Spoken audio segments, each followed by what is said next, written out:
ನಮಸ್ಕಾರ. ಎಲ್ಲರಿಗೂ ಕನ್ನಡತಿ ಅಡುಗೆ ಚಾನಲ್ಗೆ ಸ್ವಾಗತ. ದಿನಾಲು ಬೆಳಗ್ಗೆ ಮನೆಯಲ್ಲಿ ಬ್ರೇಕ್ಫಾಸ್ಟ್ ಏನು ಮಾಡೋದು ಅಂತ ಹೇಳಿನೇ ಎಲ್ಲರಿಗೂ ಯೋಚನೆ. ಅದು ಹೆಂಗಿರ್ಬೇಕಂದ್ರೆ ಕಡಿಮೆ ಸಮಯದಲ್ಲೇ ರೆಡಿ ಆಗಬೇಕು, ಟೇಸ್ಟಿನೂ ಇರಬೇಕು, ಹೆಲ್ದಿನೂ ಇರಬೇಕು, ಮಕ್ಕಳಿಗೆ ಲಂಚ್ ಬಾಕ್ಸಿಗೂ ಆಗಬೇಕು. ಅದೇ ರೀತಿಯೇ ಇರುವಂಥ ಒಂದು ರೆಸಿಪಿಯನ್ನು ಮಾಡಿ ತೋರಿಸ್ತಾ ಇದ್ದೀನಿ. ನನ್ನ ರೀತಿಯಲ್ಲಿ ಒಮ್ಮೆ ಖಂಡಿತನೂ ಟ್ರೈ ಮಾಡಿ ನೋಡಿ. ಈಗ ಒಂದು ಪಾತ್ರೆಗೆ ನಾನಿಲ್ಲಿ 1 ಬಟ್ಲಾಗಷ್ಟೇ ಸಣ್ಣ ರವೆಯನ್ನು ತೊಗೊಂಡಿದ್ದೀನಿ. ಏನು ಉಪ್ಪಿಟ್ಟು ರವೆ ಅಂತೀವಲ್ರಿ ಅದನ್ನು. ಇದಕ್ಕೆ ನಾನಿಲ್ಲಿ 1 ಬಟ್ಲಾಗಷ್ಟೇ ಬಿಸಿನೀರನ್ನು ಕಾಯಿಸಿ ತೊಗೊಂಡಿದ್ದೀನಿ ರೀ. ನೋಡಿ ಬಿಸಿನೀರಲ್ಲಿ ಏನಾಗ್ತದೆ, ರವೆ ಬೇಗನೆ ನೆಂದ್ಬಿಡ್ತದೆ ರೀ. ನೋಡಿ ಆ ರವೆ ಎಷ್ಟು ಹಿಡಿಸ್ತದಲ್ಲ ಅಷ್ಟನ್ನೇ ನೀರನ್ನು ಹಾಕ್ತಾಯಿದ್ದೀನಿ. ನೋಡಿ ಒಂದು 3/4 ಬಟ್ಲಾಗಷ್ಟೇ ಬಿಸಿನೀರನ್ನೇ ಹಾಕ್ಕೊಂಡಿದ್ದೀನಿ ರೀ. ಇಲ್ಲ ನಿಮ್ಗೆ ಟೈಮ್ ಇತ್ತಂದ್ರೆ ನೀವು ನಾರ್ಮಲ್ ವಾಟರ್ ಅಥವಾ ತಣ್ಣೀರನ್ನು ಹಾಕ್ಕೊಂಡ್ಬಿಟ್ಟು ರವೆಯನ್ನು ನೆನೆಸಿ ತೊಗೋಬೋದು. ಬೇಗನೆ ಮಾಡೋದಿತ್ತಂದ್ರೆ ನೀವು ಏನು ಮಾಡಿರಿ, ಈ ರೀತಿ ಬಿಸಿನೀರನ್ನು ಹಾಕಿ ಮಿಕ್ಸ್ ಮಾಡ್ಕೊರಿ. ನೋಡಿ ಈಗ ಮುಚ್ಚಿಡ್ತೀನಿ ರೀ. ಒಂದು 10 ನಿಮಿಷನಲ್ಲೇ ರವೆ ತುಂಬ ಚೆನ್ನಾಗಿ ನೆನೀತದೆ ರೀ ಅದು. ಈಗ ಒಂದು ಕಡಾಯಿಗೆ ನಾನಿಲ್ಲಿ 1 ಸ್ಪೂನಾಗಷ್ಟೇ ಎಣ್ಣೆಯನ್ನು ಹಾಕ್ತಾಯಿದ್ದೀನಿ. ಎಣ್ಣೆ ಕಾಯಿಲಿ ರೀ. ಎಣ್ಣೆ ಕಾಯ್ದ್ಮೇಲೆ 1 ಸ್ಪೂನಾಗಷ್ಟು ಉದ್ದಿನಬೇಳೆನ ಹಾಕಿದ್ದೀನಿ. ನೀವು ಒಂದು ಅರ್ಧ ಸ್ಪೂನಾಗಷ್ಟು ಕಡಲೆಬೇಳೆನ ಹಾಕ್ಬೋದು. ಒಂದು ಅರ್ಧ ಸ್ಪೂನಾಗಷ್ಟು ಜೀರಿಗೆ, 1/4 ಟೀ ಸ್ಪೂನಾಗಷ್ಟೇ ಸಾಸಿವೆನ ಹಾಕ್ತಾಯಿದ್ದೀನಿ. ಆ ಉದ್ದಿನಬೇಳೆ ಕೆಂಪಗಾಗೋವರೆಗೂ ಫ್ರೈ ಮಾಡಿ ತೊಗೋತೀನಿ ರೀ. ನೋಡಿ ಇದಕ್ಕೊಂದು ಒಗ್ಗರಣೆಯನ್ನು ರೆಡಿ ಮಾಡ್ಕೊತಾ ಇದ್ದೀನಿ ರೀ. ನಾನಿಲ್ಲಿ 1 ಮೆಣಸಿನ್ಕಾಯಿನ ಹಾಕ್ತಾಯಿದ್ದೀನಿ. ಖಾರ ನೀವು ನೋಡ್ಕೊಂಡು ಹಾಕೋರಿ. ಮೆಣಸಿನ್ಕಾಯಿ ಬೇಡ ಅಂದ್ರೆ ಸ್ಕಿಪ್ನು ಮಾಡ್ಬೋದು. ಸ್ವಲ್ಪ ಫ್ರೆಶ್ ಆಗಿ ಕಟ್ ಮಾಡಿ ಇಟ್ಕೊಂಡಿರುವಂಥ ಕರಿಬೇವು ಸೊಪ್ಪು, 1 ಈರುಳ್ಳಿಯನ್ನು ಸಣ್ಣದಾಗಿ ಕಟ್ ಮಾಡಿ ಹಾಕ್ತಾಯಿದ್ದೀನಿ ರೀ. ಈಗ ಈರುಳ್ಳಿಯನ್ನು ಬೇಯಿಸ್ಬಿಟ್ಟು ತೊಗೊಂಡ್ರೆ, ಈರುಳ್ಳಿ ಸ್ವಲ್ಪ ಸಾಫ್ಟ್ ಆಗೋವರೆಗೂ ಬೇಯಿಸ್ಬಿಟ್ಟು ತೊಗೋತೀನಿ ರೀ. ಕಲರ್ ಏನು ಚೇಂಜ್ ಆಗೋದು ಬೇಡ, ಈರುಳ್ಳಿ ಸಾಫ್ಟ್ ಆದರೆ ಸಾಕು. ನೋಡಿ ನೀವು ಎಲ್ಲಿ ಬೇಕಂದ್ರೆ ಕ್ಯಾಪ್ಸಿಕಮನ್ನಾದ್ರೂ ಹಾಕೋಬೋದು. ನಾನಿಲ್ಲಿ ಒಂದು ಅರ್ಧ ಕ್ಯಾರೆಟನ್ನು ತುರಿದ್ಬಿಟ್ಟು ಹಾಕ್ತಾಯಿದ್ದೀನಿ. ನೋಡಿ ಈಗ ಅದನ್ನು ಬೇಯಿಸ್ಬಿಟ್ಟು ತೊಗೋತೀನಿ ರೀ. ಸ್ವಲ್ಪನೇ ಒಂದು ಮೀಡಿಯಮ್ ಫ್ಲೇಮ್ದಲ್ಲಿಟ್ಟು ಒಂದು ಅರ್ಧ ನಿಮಿಷ ಆಗಷ್ಟು ಬೇಯಿಸಿ. ಹಸಿದು ಹಾಕೋದಕ್ಕಿಂತ ಈ ರೀತಿ ಬೇಯಿಸಿ ಹಾಕಿದ್ರೆ ಟೇಸ್ಟ್ ಚೆನ್ನಾಗಿ ಬರ್ತದೆ ರೀ. ನೋಡಿ ಈಗ ಬೇಯಿಸ್ಕೊಂಡಿದ್ದೀನಿ. ನಾನು ಗ್ಯಾಸನ್ನು ಆಫ್ ಮಾಡ್ತೀನಿ ರೀ. ನೋಡಿ ಗ್ಯಾಸನ್ನು ಆಫ್ ಮಾಡಿದ್ದೀನಿ. ಇದನ್ನು ನಾನು ಅದಕ್ಕೆ ಸೈಡಿಗೆ ಇಡ್ತೀನಿ ರೀ. ಈಗ ರವೆನೂ ನೆಂದಿರ್ತದೆ. ನೋಡಿ ನಿಮಗೆ ತೋರಿಸ್ತೀನಿ ನೋಡಿರಿ. ಆ ಬಿಸಿನೀರು ಆ್ಯಡ್ ಮಾಡೋದ್ರಿಂದ ತುಂಬಾ ಬೇಗನೆ ಆ ರವೆ ನೆನೋದೇನಾಗ್ತದೆ ರೀ, ಸಾಫ್ಟ್ ಆಗ್ತದೆ. ನೋಡಿ ಎಷ್ಟು ಚೆನ್ನಾಗಿ ನೆಂದದ ನೋಡಿರಿ. ನೀವು ಈ ರೀತಿ ಬೇಗನೆ ಮಾಡ್ಕೊಳ್ಳೋದಿತ್ತಂದ್ರೆ ಬಿಸಿನೀರನ್ನು ಹಾಕಿನೇ ರವೆ ನೆನೆಸ್ಬಿಟ್ಟು ತೊಗೋರಿ. ಈಗ ನೋಡಿ ನಾ ಇದನ್ನು ಮಿಕ್ಸಿ ಜಾರಿಗೆ ಹಾಕೋತಾ ಇದ್ದೀನಿ. ಅದು ನನ್ನ ದೊಡ್ಡ ಮಿಕ್ಸಿ ಜಾರ್ ಸ್ವಲ್ಪ ಹಾಳಾಗಿದೆ ರೀ. ಆ ಸಣ್ಣ ಮಿಕ್ಸಿ ಜಾರ್ನಲ್ಲೇ ಅದಕ್ಕೇ ನಾನು ಇದನ್ನು 2 ಸರಿ ಹಾಕಿಬಿಟ್ಟು ತೊಗೋತೀನಿ ರೀ ನಾನು.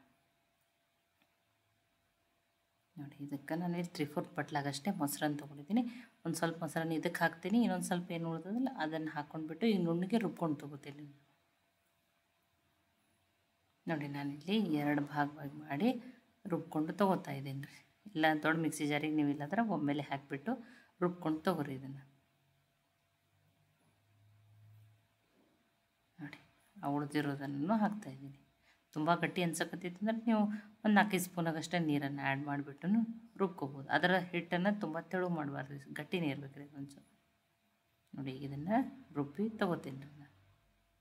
ನೋಡಿ ರುಬ್ಕೊಂಡು ತೊಗೊಂಡಿದ್ದೀನಿ. ಎರಡನ್ನೂ ಅದೇ ಪಾತ್ರೆಗೆ ಹಾಕ್ಕೊಂಡಿದ್ದೀನಿ ರೀ ನಾನು.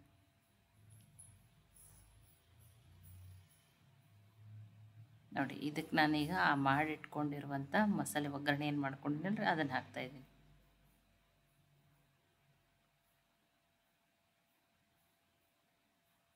ನೋಡಿ ಇಲ್ಲಿ ನಿಮಗೆ ಬೇರೆ ಯಾವುದೇ ವೆಜಿಟೇಬಲ್ಸ್ ಇಷ್ಟ ಅಂದ್ರೆ ನೀವು ಆ ವೆಜಿಟೇಬಲ್ಸನ್ನು ಹಾಕೋಬೋದು ರೀ. ಸ್ವಲ್ಪ ತೊಳೆದು ಕಟ್ ಮಾಡಿ ಇಟ್ಕೊಂಡಿರುವಂಥ ಕೊತ್ತಂಬರಿ ಸೊಪ್ಪು, ರುಚಿಗೆ ತಕ್ಕಷ್ಟು ಉಪ್ಪನ್ನು ಹಾಕ್ತಾಯಿದೆ. ಈಗ ಇದನ್ನು ಮಿಕ್ಸ್ ಮಾಡ್ಕೊಂಡ್ರಿ.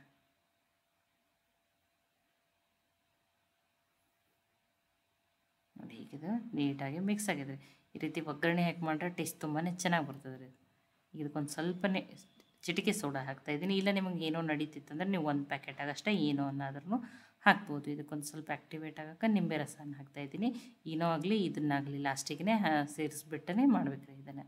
ನೋಡಿ ಅದನ್ನು ನೀಟಾಗಿ ಮಿಕ್ಸ್ ಮಾಡ್ಕೊಂಡು ಒಂದೇ ಡೈರೆಕ್ಷನ್ದಾಗ ಒಂದು 2 ನಿಮಿಷ ಆಗತ್ತೆ ಹಿಟ್ಟನ್ನು ನೀಟಾಗಿ ತಿರುಗಿಬಿಟ್ಟು ಮಿಕ್ಸ್ ಮಾಡ್ಕೊರಿ. ಹಿಟ್ಟನ್ನು ಏನಾಗ್ತದೆ ಅವಾಗ ಫಳ್ಳಾಗ್ತದೆ.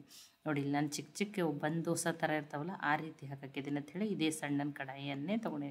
ಇಲ್ಲಂತಂದ್ರೆ ನೀವು ಅದು ಒಗ್ಗರಣೆ ಪ್ಯಾನ್ ಇರ್ತದಲ್ಲ ಅದರಲ್ಲಿನೂ ಹಾಕೋಬೋದು ರೀ, ನಡೀತದೆ. ನೋಡಿ ನೀವು ಎಣ್ಣೆನೂ ಹಾಕ್ಬೋದು, ತುಪ್ಪನೂ ಹಾಕಿ ಬೇಯಿಸ್ಬಿಟ್ಟು ತೊಗೋಬೋದು. ನೋಡಿ ಈ ರೀತಿ ಕಡಿಮೆ ಸಮಯದಲ್ಲಿನೇ ಮಾಡ್ಕೋಬೋದು. ಇದನ್ನು ನೀವು ಕೊಬ್ಬರಿ ಚಟ್ನಿ ಒಂದು ಮಾಡ್ಕೊಂಬಿಟ್ರೆ ಬ್ರೇಕ್ಫಾಸ್ಟು ರೆಡಿ ಆಗ್ತದೆ. ಅಥವಾ ಈ ರೀತಿ ಮಾಡಿ ನೀವು ಮಕ್ಕಳಿಗೆ ಲಂಚ್ ಬಾಕ್ಸಲ್ಲಿ ಕೂಡ ಹಾಕಿ ಕೊಡ್ಬೋದು. ನೋಡಿ, ಒಂದನ್ನು ಮಾಡಿ ತೋರಿಸಿದ್ದೀನಿ, ಇನ್ನೊಂದನ್ನು ಹಾಕಿ ತೋರಿಸ್ತೀನಿ ನೋಡಿರಿ. ನೋಡಿ, ಒಂದು ಸ್ವಲ್ಪನೇ ಇದರೊಳಗರೆ ಹಾಕೋರಿ, ಇಲ್ಲತ್ತಂದ್ರೂ ಅದು ಒಗ್ಗರಣೆ ಪ್ಯಾನ್ ಇರ್ತದಲ್ಲ ಅದ್ರ ಒಳಗೂ ಹಾಕೊಂಡು ಮಾಡ್ಕೋಬೋದು. ನೋಡಿ, ಈ ರೀತಿ ದಪ್ಪ ದಪ್ಪ ಬಂದು ದೋಸೆ ಸಾಫ್ಟಾಗಿರ್ತಾವೆ ಅಂಥೇಳಿ ಈ ರೀತಿ ಮಾಡಿ ತೋರಿಸಿದ್ದೀನಿ ರೀ. ನಾನು ಎರಡನ್ನು ಮಾಡಿ ತೋರಿಸಿದ್ದೀನಿ. ಟೇಸ್ಟಿನೂ ಅದ, ಹೆಲ್ದಿನೂ ಅದ, ಕಡಿಮೆ ಸಮಯದಲ್ಲಿನೂ ಮಾಡ್ಕೋಬೋದು. ಈ ರೆಸಿಪಿ ನಿಮಗೆ ಇಷ್ಟ ಆಗಿದ್ರೆ ಲೈಕ್ ಮಾಡಿ, ಶೇರ್ ಮಾಡಿ, ಕಮೆಂಟ್ ಮಾಡಿರಿ. ಖಂಡಿತನೂ ಟ್ರೈ ಮಾಡಿ ನೋಡಿರಿ. ಮತ್ತೆ ಒಳ್ಳೆ ರೆಸಿಪಿ ಜೊತೆ ಸಿಗೋಣ. ಎಲ್ಲರಿಗೂ ಧನ್ಯವಾದಗಳು.